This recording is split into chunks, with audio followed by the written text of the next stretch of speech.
Hello and welcome back to another season of Daily Fantasy NASCAR here for the Daytona 500. I'm actually reporting live from Florida.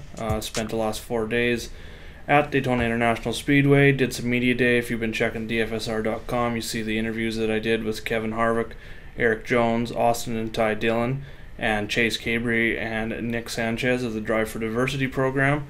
Also, you can check out my NASCAR preview article, kind of go over some trends, looking at last 5 winners, top 5 current and career track history at Daytona, top 5 current track type history over the last 2 years, as well as you can get a link to the sheet we're going to go over here in a minute, so you can click on it here, right here, or at the top of the article as well, and it's going to open a sheet. So the first thing you're going to want to do if you're new to my spreadsheets is go up to File, make a copy, name it whatever you'd like, and click OK, and that's going to give you an editable version, and what that means is you'll be able to sort any of the columns and adjust the models as you see fit.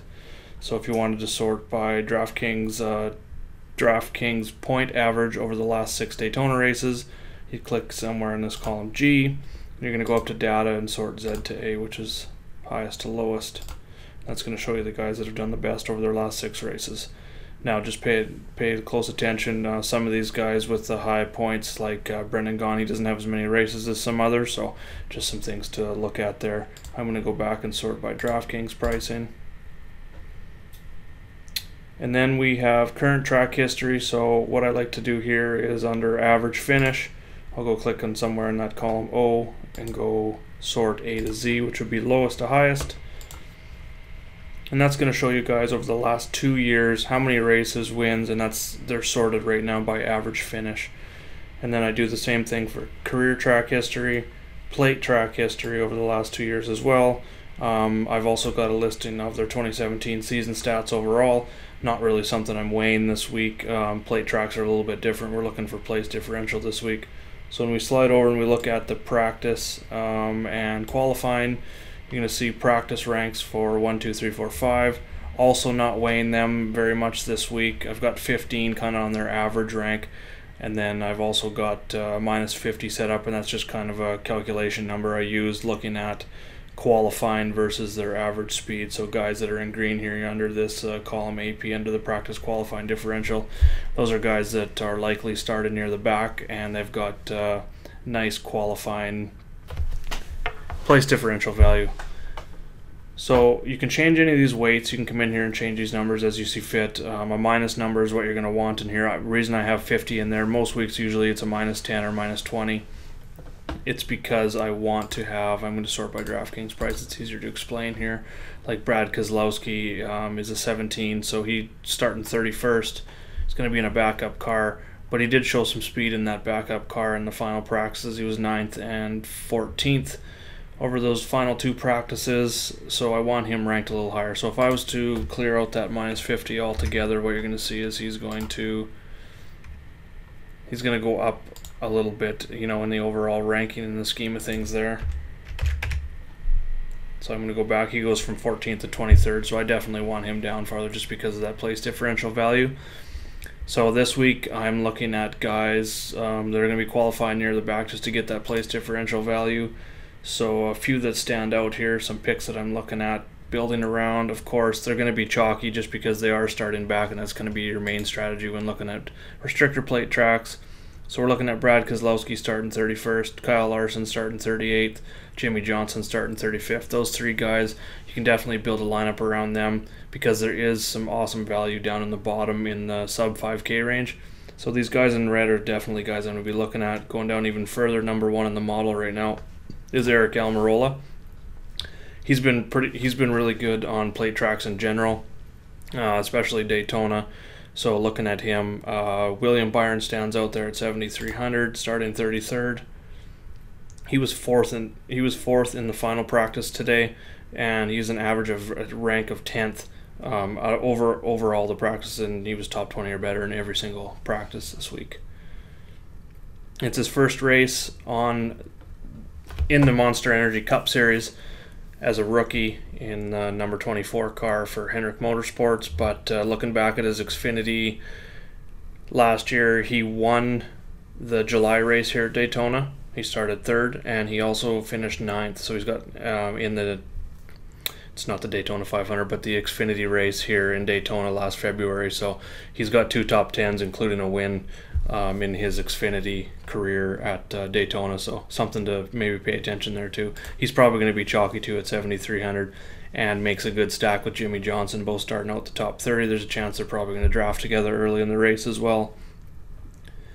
So to get, a combination of some of those top guys in your lineup, because they are over $9,000, we're talking about Jimmy, Kyle, and Brad Keselowski, I'm going down and I'm looking at a couple guys that stand out here.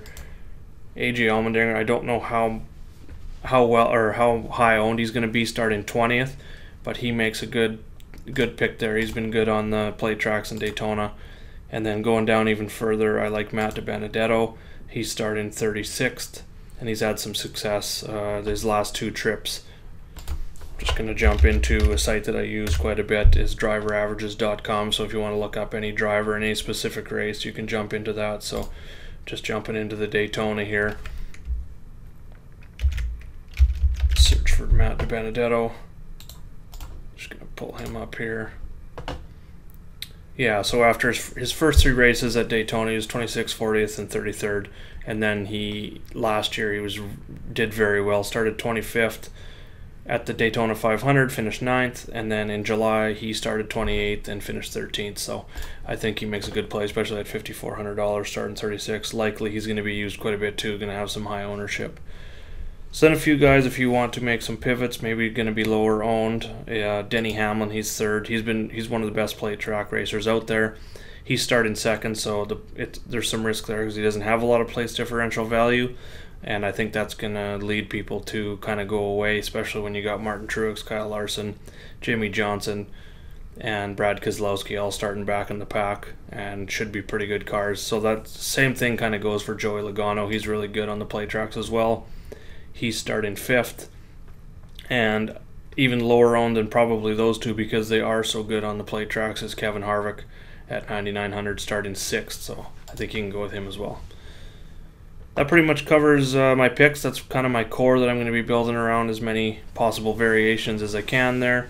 So if you have any questions before the race starts, just hit me up on Twitter. I'm going to have my phone with me.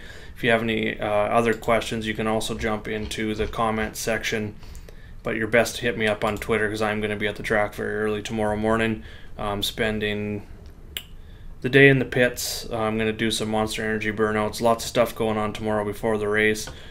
Get to interview Sarah Thomas, who's the female NFL referee as well. So she's one of the celebrities that's signed up there for tomorrow. So if you want to join along and see some of my Snapchats, live Twitter feeds, stuff like that, definitely head over to Twitter, and you can actually scroll down a bit in my timeline and you'll find this, and you can join me on Snapchat, as well as I'll be doing some periscopes from my Twitter account as well, just kind of showing you what's going on.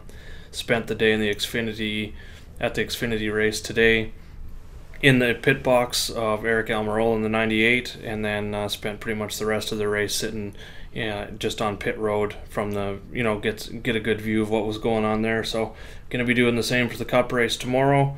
So I'm going to be building my lineups tonight, probably up pretty late, up really early in the morning again. Try and get some sleep when I get home next week. Not really worried about sleep this weekend. But yeah, other than that, thanks for watching the video and following along. And good luck this week. Let's see some green screens. Daytona, baby.